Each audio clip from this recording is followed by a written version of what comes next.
अब आता है eukaryotic transcription. Eukaryotic transcription is more complex than the prokaryotes, क्योंकि इसके कुछ बेसिक से रीजन है। अब हम यहाँ पे सेल के बारे में थोड़ा सा जान लेते हैं कि यूकैरियोटिक और प्रोकैरियोटिक सेल में मेजर डिफरेंसेस होते हैं।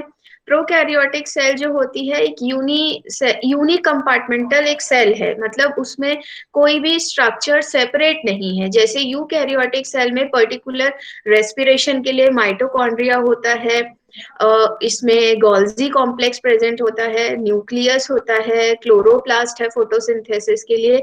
तो इसमें हर फंक्शन के लिए हर ऑर्गेनेल प्रेजेंट है और जो डबल मेम्ब्रेनस स्ट्रक्चर है। लेकिन प्रोकैरियोटिक सेल में डबल मेम्ब्रेनस स्ट्रक्चर नहीं होते। इसमें जो भी प्रोटोकॉल या जो भी प्रोसीजर होते हैं, जो भी मेटाबॉलिक एक्टिविटीज होती हैं, वो within a single cell common cytoplasm में होती है। तो अब यूकैरियोट में जब ट्रांसक्रिप्शन होता है तो इसमें ट्रांसक्रिप्शन का प्रोसेस न्यूक्लियस के अंदर होता है, यानी डीएनए से एमआरएनए बनने का प्रोटोकॉल जो है वो विद इन न्यूक्लियस होता है। और इसके बाद में जो एमआरएनए है वो ट्रांसपोर्ट हो जाता है साइटोप्लाज्म में, जहां पे ट्रांसलेशन का प्रोसेस होता है। यानी जब ट्रांसक्रिप्शन कंप्लीट हो जाएगा उसके बाद में ट्रांसलेशन स्टार्ट होगा। लेकिन ये प्रोकैरियोटिक सेल में नहीं हो पाता, क्योंकि प्रोकैरियोटिक सेल में तो वेल डिफाइंड न्यूक्लियस ही नहीं है। उसमें तो एक कॉमन साइटोप्लाज्म में ट्रांसक्रिप्शन का प्रोसेस हो रहा है और उसके बाद ही उसमें ट्रांसलेशन स्टार्ट हो जाता है। तो ये प्रोकैरियोटिक सेल में एक थोड़ा दिक्कत वाली बात हो जाती है कि ट्रांसक्रिप्शन कंप्लीट नहीं हो पाता एक एंड पर और दूसरे एंड से उसमें ट्रांसलेशन स्टार्ट हो जाता है। और यूकैरियोटिक सेल में अलग अलग कंपार्टमेंट होते हैं तो उसमें इजीली दोनों प्रोसीजर अलग अलग होते हैं। इसीलिए यूकैरियोटिक सेल में जब ट्रांसपोर्ट होता है आरएनए एमआरएनए तो उसकी बकायदा प्रोसेसिंग होती है, स्प्लाइसिंग होती है, एक्सॉन और इंट्रॉन सेपरेट हो जाते हैं। जो अनकोडिंग रीजन होते हैं वो एमआरएनए से निकल जाते हैं। rRNA is synthesized in nucleolar region, while the mRNA and tRNA are synthesized in the nucleoplasm in eukaryotic cell. In prokaryotes, the primary transcript mRNA is translated without any processing or modification, while the primary transcript of eukaryotes has a number of intervening or non-coding or intron sequences which must be spliced to obtain a functional RNA। और वो कोई सा भी हो सकता है, चाहे वो mRNA हो या rRNA हो या tRNA हो। अब यहाँ पे भी हम यूकैरियोटिक आरएनए पॉलीमरेज शॉर्ट में पढ़ेंगे, क्योंकि हम इसको अर्लियर लेक्चर में डिटेल में पढ़ चुके हैं, इसलिए मैं बहुत ज्यादा इसको रिपीट नहीं करूंगी। 3 डिफरेंट टाइप के आरएनए पॉलीमरेजेस जो होते हैं वो यूकैरियोट्स में प्रेजेंट होते हैं। इनकी स्पेसिफिक लोकेशन, स्पेसिफिक फंक्शन और स्पेसिफिक प्रमोटर सीक्वेंसेस होती है, तीनों की अलग अलग होती हैं। आरएनए पॉलीमरेज 1 है, RNA polymerase 2 and RNA polymerase 3। RNA polymerase 1 जो है इसमें प्रमोटर एलिमेंट यूसीई यानी अपस्ट्रीम कंट्रोल एलिमेंट होता है। कोर सीक्वेंस टाटा बॉक्स है, सॉरी टाटा बॉक्स डीपीई जो है ये पॉलीमरेज 2 का है और इसका प्रोडक्ट होता है एमआरएनए, माइक्रो आरएनए और कुछ अदर नॉन कोडिंग आरएनए। जबकि पॉलीमरेज 1 जो है ये 18S, 25S and 5.8S rRNA की फॉर्मेशन करता है। पॉलीमरेज 3 जो है ये टीआरएनए, 5S आरआरएनए और 7S एलआरएनए की सिंथेसिस करता है। इसमें प्रमोटर एलिमेंट टीआरएनए के लिए बॉक्स ए और बॉक्स बी होते हैं, 5S के लिए बॉक्स ए एंड बॉक्स सी है, 7S के लिए टाटा बॉक्स होता है। इसमें कुछ टर्म्स पहले हम पढ़ लेते हैं, जैसे रेगुलेटरी एलिमेंट।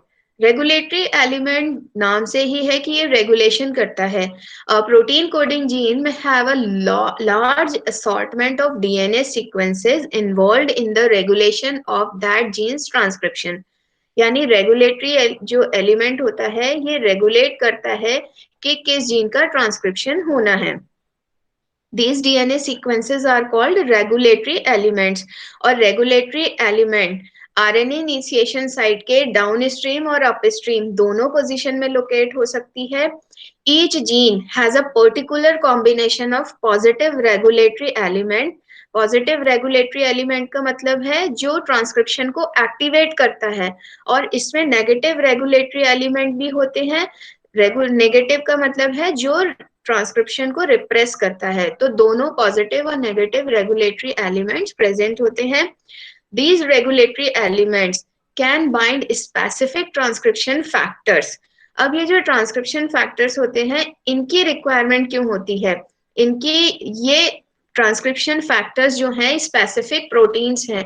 बच्चे आप जब ये टर्म्स जब भी पढ़ो कि फैक्टर्स क्या हैं, और मतलब कोई एलिमेंट है तो क्या जीन के लिए कोड कर रहा है, क्या प्रोटीन है। अब जैसे ट्रांसक्रिप्शन फैक्टर्स हैं, ये स्पेसिफिक प्रोटीन्स हैं जो किसी ट्रांसक्रिप्शन की इनिशिएशन के लिए रिक्वायर्ड होती हैं।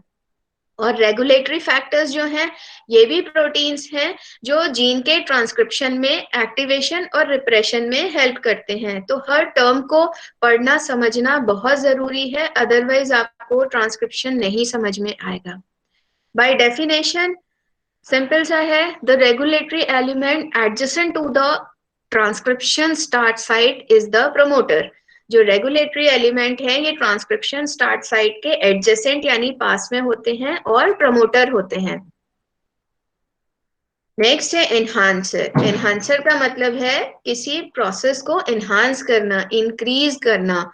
तो जैसे प्रमोटर एलिमेंट्स क्रूशियल होते हैं कि प्रमोटर जहां होगा वहीं पे आके आरएनए पॉलीमरेज अटैच होंगे और वहीं पे ट्रांसक्रिप्शन होगा। तो इसी तरीके से जो एनहांसर या एनहांसर एलिमेंट रिक्वायरमेंट इसलिए होती है कि किसी पर्टिकुलर जीन की मैक्सिमम ट्रांसक्रिप्शन हो सके, यानी वहां पे मैक्सिमम डीएनए का एमआरएनए में कन्वर्जन या सिंथेसिस हो सके।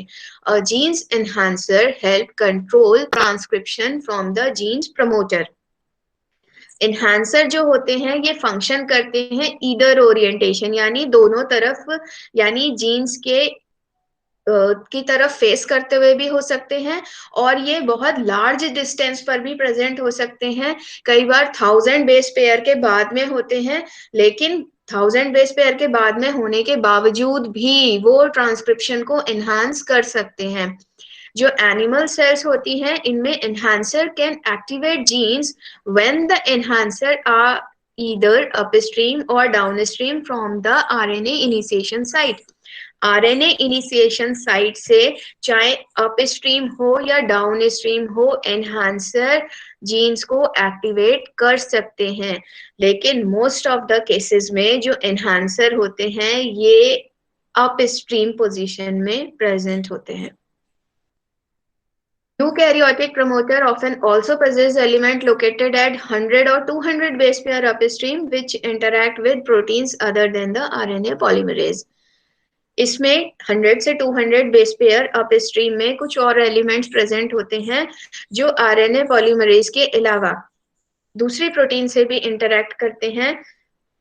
इन एलिमेंट्स को एनहांसर और अपस्ट्रीम एक्टिवेशन साइट यानी यूएएस कहते हैं, और ये सेवरल 100 से even 1000 of base pair upstream या डाउनस्ट्रीम में मूव करती है without alteration of their activities. काम तो इनका एनहांस करना ही है, ये पूरी सीक्वेंस में 100 से 1000 तक मूव करती है एनहांस करने के लिए। These enhancer may cause up to a 200-fold increase in transcription rate, यानी ये ट्रांसक्रिप्शन रेट को 200 टाइम्स इंक्रीज कर सकती है। Similar elements that have essentially the same properties as enhancer element। अच्छा, कुछ एलिमेंट्स ऐसे होते हैं जो एनहांसर के साथ ही होते हैं लेकिन उनकी प्रॉपर्टीज एनहांसर की तरह हैं, लेकिन वो एनहांस के बजाय ट्रांसक्रिप्शन को रिप्रेस कर देते हैं यानी रोक देते हैं, यानी जीन एक्सप्रेशन को रिप्रेस करते हैं, और इन एलिमेंट्स को साइलेंसर एलिमेंट्स कहते हैं। Silencer are much less common than enhancer. Like enhancer, silencer can function at great distance, ये भी बहुत दूर डिस्टेंस से जीन को रिप्रेस कर सकते हैं, and are the sites for binding of protein just like enhancer. और ये किसी भी साइट पे बाइंड कर सकते हैं जैसे कि एनहांसर करते हैं। अब आता है initiation of transcription in eukaryotes. Eukaryotic RNA polymerase required many protein factors, इसको बहुत सारे प्रोटीन फैक्टर्स की जरूरत होती है जिन्हें हम ट्रांसक्रिप्शन फैक्टर्स और ट्रांसक्रिप्शन प्रोटीन्स कहते हैं। इसमें रिक्वायर्ड जो बेसिक ट्रांसक्रिप्शन मशीनरी है वो ट्रांसक्रिप्शन फैक्टर सेकेंड डी है, यानी टीएफ सेकेंड डी है। और ये जो होता है ये टाटा बाइंडिंग प्रोटीन पे अटैच होता है। इसके बाद में T F second A, second B, second F, second E and second H एक सीक्वेंस में अटैच होते हैं। और जब ये फाइनल असेंबली हो जाती है तो ये इनिशिएशन कॉम्प्लेक्स को बनाती है। इनिशिएशन कॉम्प्लेक्स के क्या क्या कंपोनेंट हैं? इसमें फॉस्फेट ग्रुप होता है, कार्बोक्सिल टर्मिनल डोमेन यानी सीटीडी होता है, और लार्जेस्ट सब यूनिट ऑफ आरएनए पॉलीमरेज 2 होता है। इसके क्या क्या स्टेप होते हैं? सबसे पहले जो टीएफ सेकेंड डी है ये एक 700 किलो डाल्टन कॉम्प्लेक्स है जिसमें 30 केडी टाटा बॉक्स होता है, यानी टाटा बाइंडिंग प्रोटीन। टी इसके बाद में टीएफ सेकेंड ए और second B TF second D से अटैच होते हैं फॉर, और ये एक साइट बनाते हैं जहां पे आरएनए पॉलीमरेज 2 की बाइंडिंग होती है। अभी हम इसको आगे डायग्राम से भी समझेंगे। इसके बाद में सेकेंड एफ जो है ये प्रमोट करता है आरएनए पॉलीमरेज 2 की बाइंडिंग को कि वो डीएनए से बाइंड कर जाए। This protein also promote dissociation of RNA polymerase from non promoter sequence. ये आरएनए पॉलीमरेज 2 को तो प्रमोट करता है कि वो डीएनए से बाइंड कर ले, और इस बात को भी प्रमोट करता है कि वो नॉन प्रमोटर सीक्वेंस से अलग हट जाए। जो सेकेंड ई है is known to stimulate transcription but the mechanism is still not known. Second H जो है function in conjugation with T F second E, both are required for promoter clearance elongation. इसमें promoter clearance elongation के लिए requirement होती है, but initiation इसमें ई और H के बिना हो सकता है। अब जो जे है binds the RNA polymerase 2 following TF second H and helps in the start of transcription 25 base pair downstream the TATA box, यानी टाटा बॉक्स से 25 बेस पेयर डाउनस्ट्रीम में ट्रांसक्रिप्शन का स्टार्ट हो जाता है। ये डायग्राम आप देखिए, आप यहां से समझेंगे। ये टाटा बॉक्स है, ठीक है, और ये कोर प्रमोटर है, यानी आरएनए पॉलीमरेज आके यहीं अटैच होगा। इसमें सबसे पहले सेकेंड डी अटैच हो जाता है, ये रहा।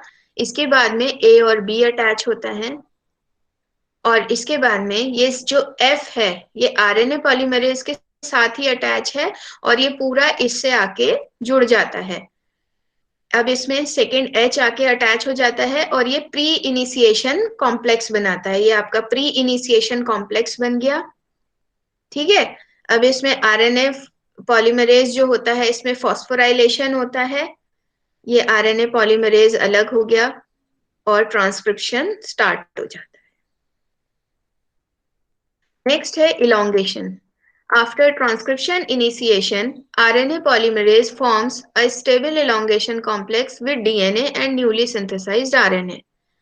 The synthesis of RNA involves formation of phosphodiester bond between the elongating RNA and each of the incoming NTP, thus forming an elongation complex. ये एक elongation complex बनाती है।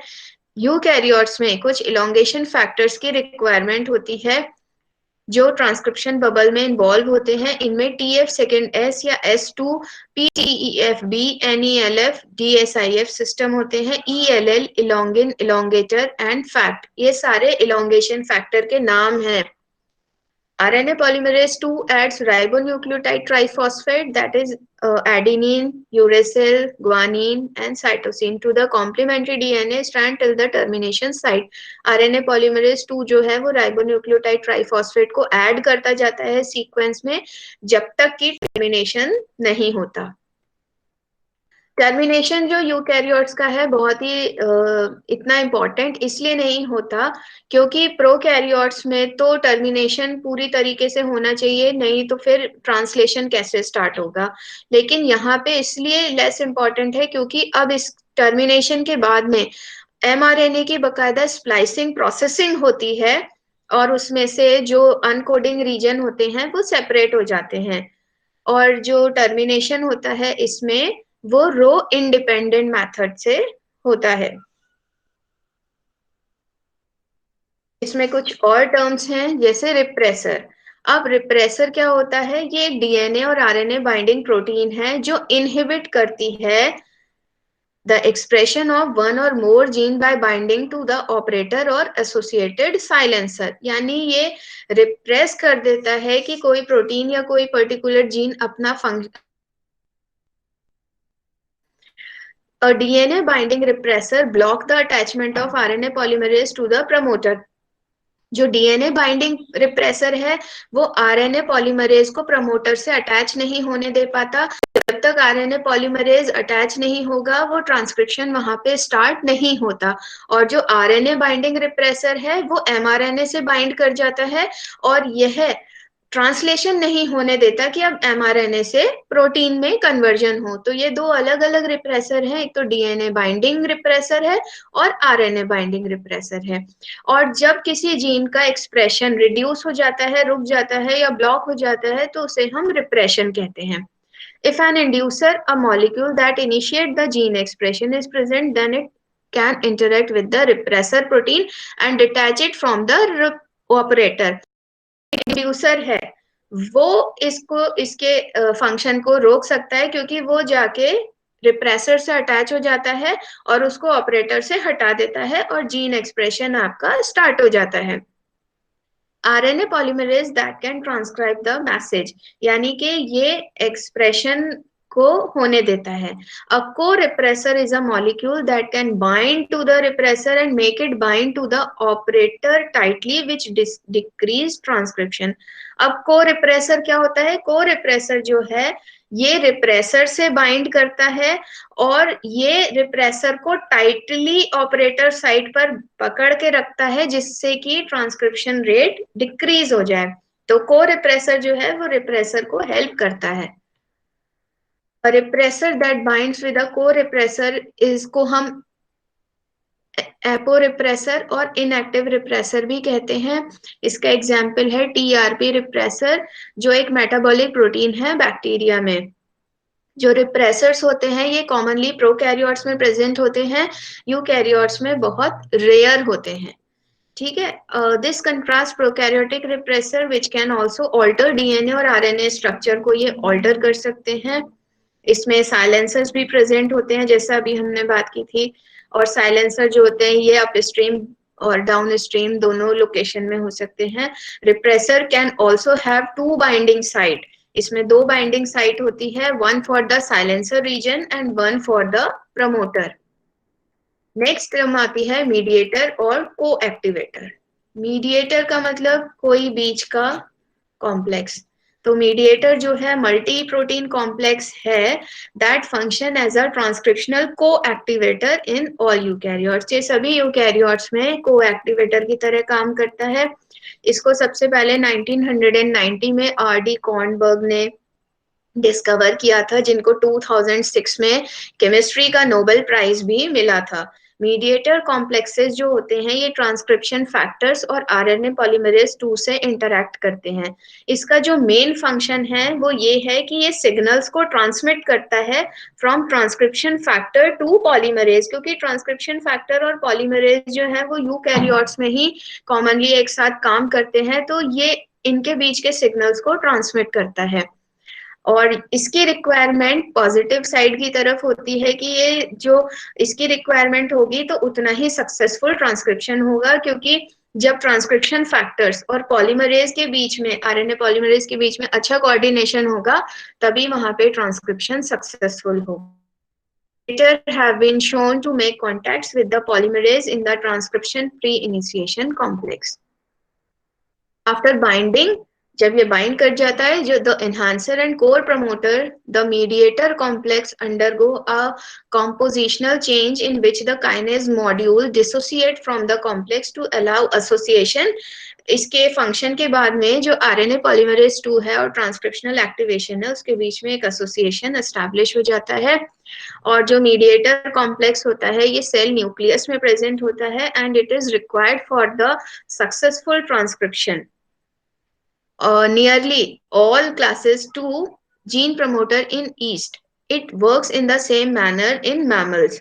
The mediator function as a co-activator and binds to the C-terminal domain. अभी हमने CTD पढ़ा था, C-terminal carboxyl terminal domain, जो RNA polymerase 2 होलोजाइम bind करता है। तो मीडिएटर का मतलब है जितना अच्छा ये मीडिएट करेगा उतना अच्छा ट्रांसक्रिप्शन कंप्लीट होगा। अब आते हैं इनहिबिटर्स, यानी ट्रांसक्रिप्शन को इनहिबिट कौन कौन कर सकता है। तो ट्रांसक्रिप्शन जो होता है ये इनहिबिट होता है by actinomycin D. It is an antibiotic produced by streptomyces which block transcription. ये स्ट्रेप्टोमाइसिस से बनती है एंटीबायोटिक और ये ट्रांसक्रिप्शन को ब्लॉक कर देती है। और जो सभी आरएनए पॉलीमरेज होते हैं इनकी एक्टिविटी एक्टिनोमाइसिन डी से इनहिबिट हो जाती है। Another antibiotic है रिफामाइसिन, और it also its synthetic analog फीफापिसिन। सॉरी, ये फीफापिसिन नहीं है, ये रिफापिसिन है। Rifampicin block transcription in prokaryotes. ये है RIFA।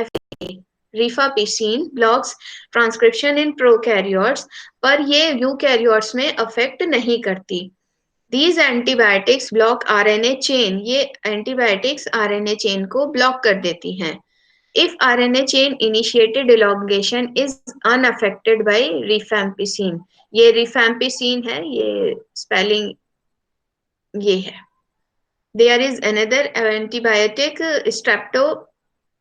streptolidegins, जो स्ट्रेप्टोमाइसिस लाइडिकस से ऑप्टेन होती है और यह बैक्टीरियल आरएनए पॉलीमरेज के एलोंगेशन को ब्लॉक कर देती है।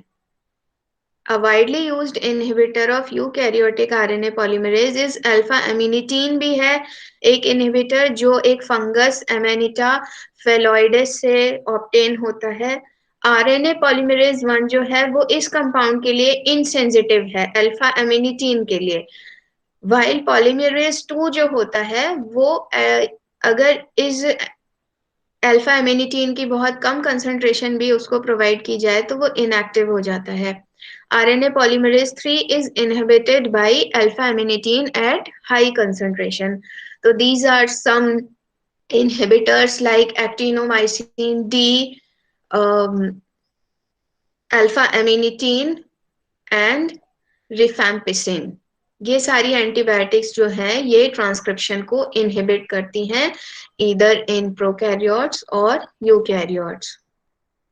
So this is all about the transcription in prokaryotes and eukaryotes, their promoter region, their initiation, elongation, and termination are different in both organism, prokaryote and eukaryote. Thank you so much. Have a nice day.